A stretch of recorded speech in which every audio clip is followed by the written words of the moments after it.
Nous sommes ensemble aujourd'hui pour célébrer un culte, parce que Jésus nous invite. Nous sommes venus tels que nous sommes, avec nos doutes, notre foi, nos échecs, nos succès, parce que Jésus nous invite. Nous sommes venus et nous avons apporté avec nous les événements et les expériences de la semaine, parce que Jésus nous invite. « Venez à moi », a-t-il dit, « vous tous qui êtes fatigués et qui portez de lourdes charges, et je vous donnerai du repos. Prenez mon joug sur vous et apprenez de moi, car je suis doux et humble de cœur, et vous trouverez le repos pour vos âmes. » Alors, la semaine dernière, nous avons eu quelques nouvelles d'implantateurs d'église de notre union. Et nous continuons aujourd'hui avec Olivier Youm, qui est implantateur en Vendée et qui nous apporte le message. Bonjour à tous, je vous invite à réfléchir quelques instants sur un texte qui se trouve dans l'épître de Paul aux Colossiens. Pour cela, simplement quelques remarques au préalable par rapport au contexte dans lequel cette lettre a été écrite. Alors, il faut savoir que Paul est confiné car emprisonné à cause de sa foi. Cependant, il est bien conscient que la parole de Dieu, quant à elle, ne l'est pas. Et dans cet épître, Paul célèbre la suprématie de Christ, la centralité de Christ. Il rappelle avec force et détermination que Christ est pleinement suffisant. Dans Colossiens 2, verset 3, il dit que c'est en Jésus que se trouvent tous les trésors de la sagesse et de la connaissance. Par ailleurs, il va dénoncer toute forme de légalisme, toute forme de mysticisme qui se sont introduites dans l'église de Colosse, qui se révèlent séduisantes, mais qui ne font qu'éloigner les disciples de leur maître. Paul encourage les disciples de Colosse à vivre leur nouvelle vie centrée sur la personne de Jésus. Dans Colossiens 3, versets 1 à 3, il dit « Mais vous êtes aussi ressuscités avec le Christ, recherchez donc les réalités d'en haut, là où se trouve le Christ, qui siège à la droite de Dieu. De toute votre pensée, tendez vers les réalités d'en haut, et non vers celles qui appartiennent à la terre. Car vous êtes morts et votre vie est cachée avec le Christ en Dieu. » Ainsi, cette nouvelle vie centrée sur Jésus implique une nouvelle façon de penser, de vivre, de se comporter. Paul encourage les disciples de Colosse à mener une existence avec une attitude, un comportement qui honore, qui glorifie Dieu dans tous les domaines de notre vie, dans nos relations fraternelles, dans nos relations conjugales, relations familiales, professionnelles, et aussi envers ceux du dehors qui ne font pas partie de la famille de Dieu, du peuple de Dieu, envers les non-chrétiens. Ainsi, d'un changement de cœur de vie découle un changement de comportement. Nous comprenons que la foi chrétienne est une foi qui doit manifester des fruits visibles. Je vous invite désormais à lire ensemble donc Colossiens 4, versets 2 à 6. Que la prière soutienne votre persévérance. Soyez vigilants dans ce domaine, plein de reconnaissance envers Dieu. Lorsque vous priez, intercédez en même temps pour nous, afin que Dieu nous donne des occasions d'annoncer sa parole, de proclamer le secret de son plan qui concerne le Christ. C'est à cause de ce message que je suis en prison. Demandez donc à Dieu que, par ma prédication, je puisse faire connaître clairement ce message comme il est de mon devoir de le faire. Conduisez-vous avec sagesse dans vos relations avec ceux qui n'appartiennent pas à la famille de Dieu, en mettant à profit toutes les occasions qui se présentent à vous. Que votre parole soit toujours empreinte de la grâce de Dieu et pleine de saveur pour savoir comment répondre avec à propos à chacun. Ainsi, dans ses recommandations finales, Paul donne ici aux disciples de Jésus 3 ingrédients indispensables pour le témoignage chrétien. Nous savons que pour faire de la cuisine, il est nécessaire de mélanger différents ingrédients ensemble. Il s'avère qu'ici, prier, incarner, parler sont les 3 ingrédients nécessaires au témoignage chrétien. À la lecture de Paul, nous comprenons bien que le témoignage chrétien ne se définit pas par une série d'activités à effectuer, mais par une façon de penser, de vivre et de parler. Dans le livre La mission de l'Église au XXIe siècle, les nouveaux défis, sous la direction de Hans Weyer, Daniel Lichty, missiologue, nous affirme ceci: l'évangélisation est avant tout une façon d'être qui influence toute notre vie et qui rayonne vers l'extérieur, plus que des activités spécifiques. On comprend donc que l'évangélisation est avant tout un style de vie. Premier ingrédient que soulève Paul dans ce texte, c'est la prière. Deux aspects sont à noter ici. Tout d'abord, Paul nous invite à une vie de prière. La prière, c'est un peu comme une respiration. La prière, dialogue, connexion, communion avec Dieu, est indispensable pour vivre une vie centrée sur lui. Sans prière, le disciple de Jésus ne pourra pas être renouvelé dans ses pensées, afin de pouvoir vivre une existence au quotidien qui glorifie Dieu et qui sert les intérêts de son royaume. Une vie de prière révèle également notre dépendance à Dieu. Nous comprenons que nous avons profondément besoin de Dieu et de ses ressources pour vivre selon sa volonté. Cela nous pousse également à la reconnaissance. Et puis la prière, c'est aussi un domaine qui demande persévérance, endurance et constance. Deuxième aspect, Paul nous invite à prier de façon intentionnelle. Colossiens 4, verset 3 nous dit que lorsque vous priez, intercédez en même temps pour nous, afin que Dieu nous donne des occasions d'annoncer sa parole, de proclamer le secret de son plan qui concerne le Christ.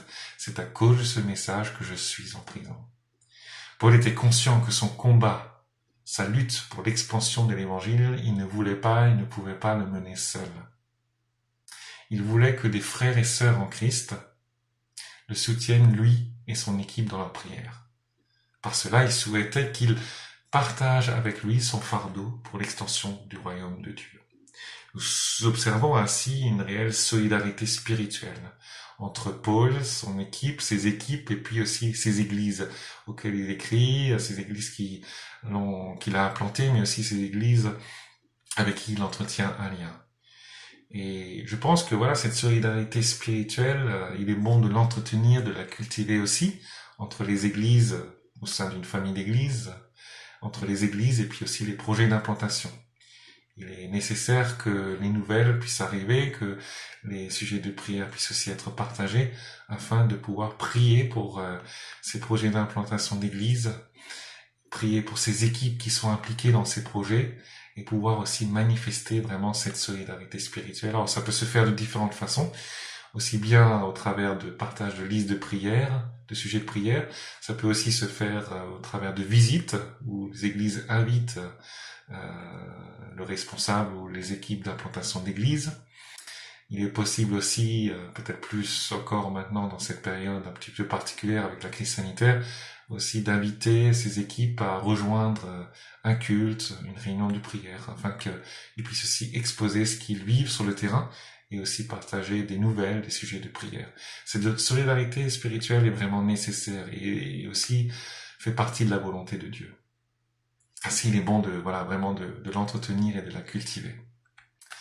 Et puis, Paul nous invite aussi à prier pour que nous-mêmes, nous ayons des occasions de témoigner, des opportunités. Et prier notamment que le Seigneur nous donne ces occasions, ces opportunités, pour présenter la personne de Christ. Et cela malgré les obstacles qui peuvent se présenter à nous, tels que les préjugés, les a priori, l'incrédulité, l'aveuglement, et puis dans cette période de crise sanitaire, cette absence de lien social ou de relations sociales, dû au confinement, au couvre-feu. Mais Paul était conscient que même si lui était confiné, limité, emprisonné, la parole, elle, ne l'est pas. Elle n'est pas confinée, et puis Dieu n'est pas limité. Bien au contraire, il est souverain et tout-puissant. Dieu continue à œuvrer. Et puis, ce texte nous encourage aussi à prier que le Seigneur nous donne les ressources nécessaires, les paroles adéquates, et puis aussi une sage attitude compte tenu de la situation qui peut se présenter à nous, et qu'il connaît, lui, parfaitement. Prier ainsi le Seigneur avant de démarrer notre journée et nos activités permet de nous sensibiliser sur notre rôle de disciple de Jésus et de développer un esprit de compassion envers ceux qui nous entourent et qui ne le connaissent pas encore. Dans le cadre de notre groupe de maison, de notre groupe de quartier, nous pouvons prier justement pour les personnes qui occupent ces lieux, prier pour que le Seigneur ouvre des portes pour le témoignage chrétien. Prier régulièrement ainsi permet de développer un cœur, un fardeau pour ces lieux et pour ces habitants et de développer une culture missionnaire. puis, le fait de prier peut aussi entraîner des réflexions stimulantes au sein d'un groupe de maisons, de quartiers, par rapport à des besoins locaux auxquels il serait besoin de répondre. Et pourquoi pas, dans la suite, imaginer, envisager une nouvelle implantation d'église dans ce lieu, dans cette ville, dans ce quartier. L'Église garantit la pérennisation du témoignage chrétien dans la durée par sa présence physique et ses activités régulières dans un lieu et puis son ancrage donc géographique dans un territoire. Deuxième ingrédient que nous propose Paul, que nous montre Paul ici, c'est l'incarnation, être, c'est-à-dire adopter un style de vie qui glorifie le Seigneur, incarner Christ. Alors Paul a certainement ces paroles de Jésus en tête lorsqu'il écrit aux Colossiens, ces paroles de Jésus qu'on retrouve dans l'évangile de Matthieu, chapitre 5, versets 13 à 16, où il dit « Vous êtes le sel de la terre. Si ce sel perd sa saveur, avec quoi la salera-t-on ? Ce sel ne vaut plus rien. Il n'est bon qu'à être jeté dehors et piétiné. Vous êtes la lumière du monde. Une huile au sommet d'une colline n'échappe pas au regard. Il en est de même d'une lampe. Si on l'allume, ce n'est pas pour la mettre sous une mesure à grain. Au contraire, on la fixe sur un pied de lampe pour qu'elle éclaire tous ceux qui sont dans la maison. C'est ainsi que votre lumière doit briller devant tous les hommes pour qu'ils voient le bien que vous faites et qu'ils en attribuent la gloire à votre Père céleste. Jésus disait aussi à ses disciples, comme mon Père m'a envoyé, moi aussi je vous envoie. La réalité est que nous sommes tous envoyés et en cela tous missionnaires là où le Seigneur nous a placés, dans le contexte, dans l'environnement qui nous est propre à chacun, dans notre famille, dans notre quartier, dans notre village, dans notre ville, sur les lieux de notre travail. Et cette mission n'est pas réservée à des spécialistes, n'est pas l'affaire de spécialistes, mais chaque disciple de Jésus est appelé à être son témoin. Et ainsi, les disciples de Jésus exerceront une influence positive pour la cause de l'Évangile s'ils sont comme ceux qui sont autour d'eux et pourtant profondément différents, car centrés sur la personne de Jésus-Christ. Alors, un des grands risques pour les chrétiens, c'est de créer au fur et à mesure du temps une ligne de démarcation avec ceux de l'extérieur. Il suffit parfois de quelques années pour que les relations avec les non-chrétiens soient quasiment inexistantes. Cela se fait rarement de manière consciente et donc par conséquent nécessaire de veiller à ce que cela ne se produise pas.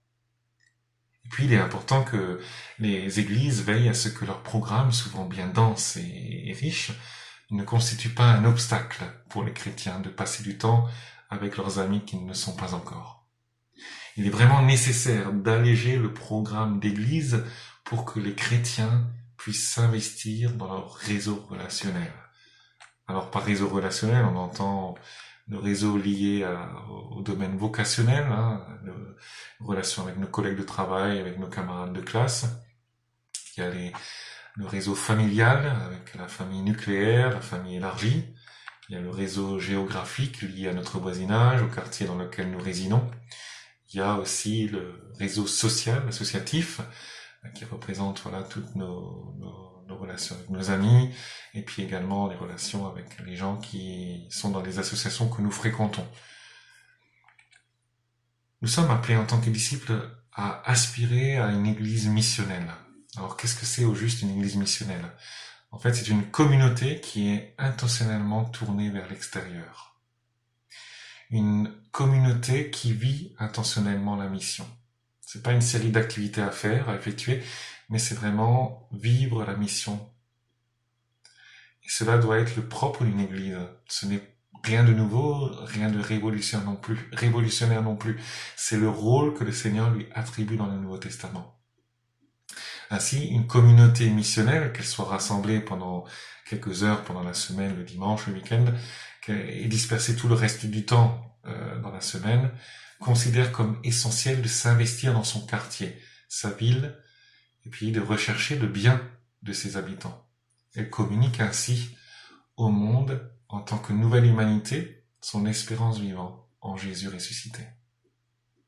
Ainsi, il est bon de pouvoir connaître les besoins qui nous environnent, de s'investir pour le bien de son quartier, pour le bien de son village, de sa ville.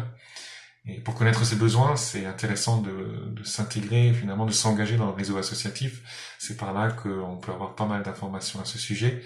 Je sais qu'ici à Montaigu-Vendée, C'est en étant intégré dans le réseau associatif, réseau social de la ville, qu'on a pu prendre connaissance de ce projet de confection de masques en tissu après le premier confinement. Donc le projet c'était réaliser 15 000 masques en tissu en une semaine.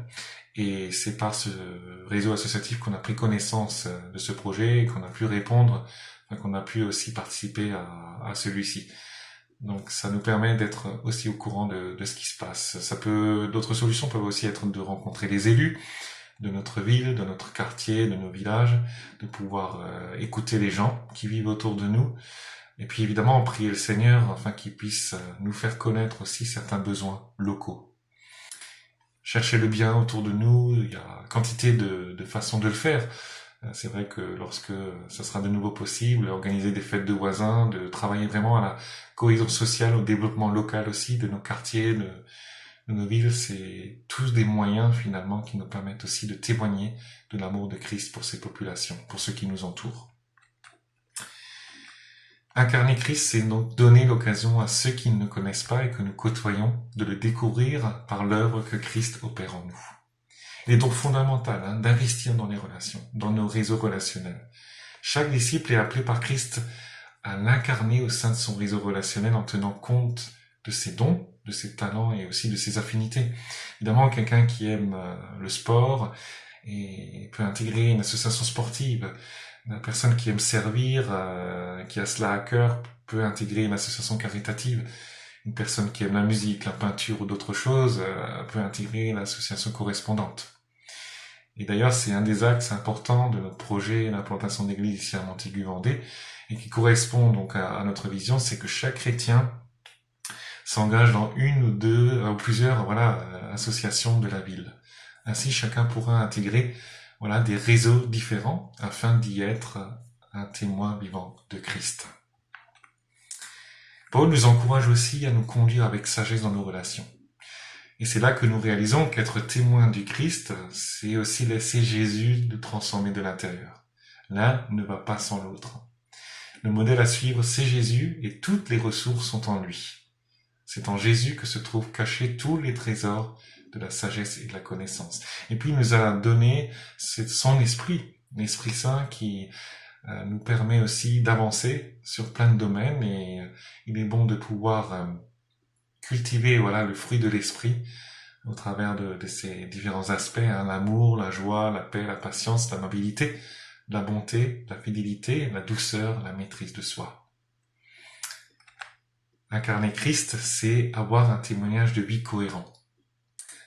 Nick Pollard, dans son livre « L'évangélisation légèrement moins difficile », nous dit ceci: si nous parlons de l'amour de Dieu sans le manifester, nos paroles sont vides de sens et hypocrites. Dieu nous a donné un évangile d'amour et de réconciliation. Nous devons le communiquer dans cet esprit. Comprenons, comme le dit l'apôtre Jean, que nous ne pouvons pas seulement aimer en parole. Les actes doivent logiquement suivre. Et puis, troisième ingrédient, la parole. Mais notons ici l'attitude dans laquelle la communication doit se vivre. Que ce soit dans une situation où nous entamons la discussion ou lorsque nous répondons aux questions que l'on peut nous adresser. Donc Colossiens 4, verset 6, Paul nous dit que votre parole soit toujours accompagnée de grâce, assaisonnée de sel, afin que vous sachiez comment vous devez répondre à chacun. Nous savons que le sel a des vertus culinaires. Si le plat manque de sel, il ne sera pas bon. S'il contient trop de sel, il sera mangeable. Il nous faut donc trouver le bon équilibre. Et la sagesse est nécessaire pour cela. Un des points essentiels dans notre communication, c'est l'écoute. Il s'agit d'écouter l'autre. Éric de Limahl, dans son livre « Dire Dieu, le témoignage au naturel », nous dit ceci. Pour sonner juste, il faut encore autre chose. Cette autre chose est inscrite dans cette remarque souvent entendue. 2 oreilles pour écouter, une seule bouche pour parler. Ce n'est sans doute pas sans raison. Donc avant de parler, écoutons, écoutons, écoutons. Ici, il s'agit aussi de communiquer de façon audible, adaptée, compréhensible. Nous nous adressons à des personnes de cultures différentes, d'horizons très différents et d'arrière-plans spirituels très divers également. Il s'agit de rejoindre notre interlocuteur en tenant compte de la société dans laquelle nous évoluons. Une société sécularisée, une société post-chrétienne, post-moderne. Alors ce n'est pas toujours aussi simple que cela. C'est vrai que c'est un défi. Et il est nécessaire pour cela d'être équipé, de former, de sensibiliser les disciples. Peut-être au travers d'ateliers de retour d'expérience et de partage d'outils pour le témoignage chrétien. Je sais que nous l'avons vécu l'année passée, par exemple à Montigny-Vendée, avec notre groupe de maison. Nous avons eu l'opportunité de partager ensemble ce que nous pouvons vivre au travers du témoignage chrétien. Les uns et les autres ont pu exprimer leurs difficultés, les obstacles qu'ils ont rencontrés également, aussi les joies qu'ils ont pu vivre dans le témoignage. Et ainsi, nous pouvons obtenir des outils, réfléchir à des outils pertinents, nous encourager aussi, prier les uns pour les autres pour aller de l'avant et continuer à persévérer dans ce domaine du témoignage chrétien.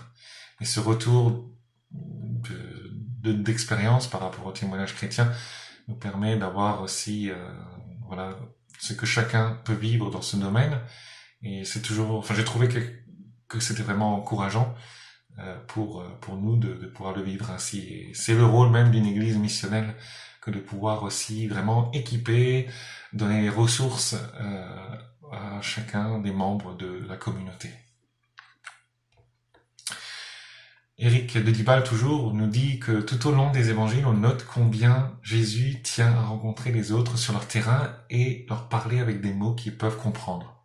Et pour cela, il ne se force pas, il vit parfaitement intégré dans son temps. Alors évidemment, la patience et la persévérance sont requises. Il est nécessaire de laisser les gens cheminer. C'est finalement l'accumulation de faits et de gestes constants, fidèles et conformes à l'évangile qui peuvent avoir un impact profond auprès de ceux qui nous entourent et qui nous côtoient.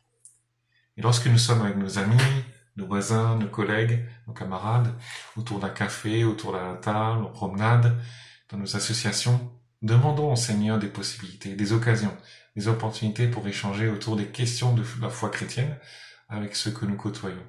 Cultivons les relations. Prenons le temps avec les gens. Cherchons tout d'abord à connaître leur histoire, leurs convictions. Ensuite, racontons-leur d'une manière adaptée ce que nous vivons, nous, au quotidien avec le Seigneur.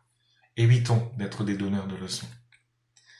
Et afin de ne pas se décourager, de ne pas entrer dans une logique perverse de rentabilité, retour sur investissement, ça ne fonctionne pas comme cela avec le Seigneur, ou d'entretenir encore une fausse culpabilité, je tiens vraiment à rappeler ici que nous ne sommes pas responsables de la réaction des personnes, de leur refus éventuel d'accepter le message de l'Évangile.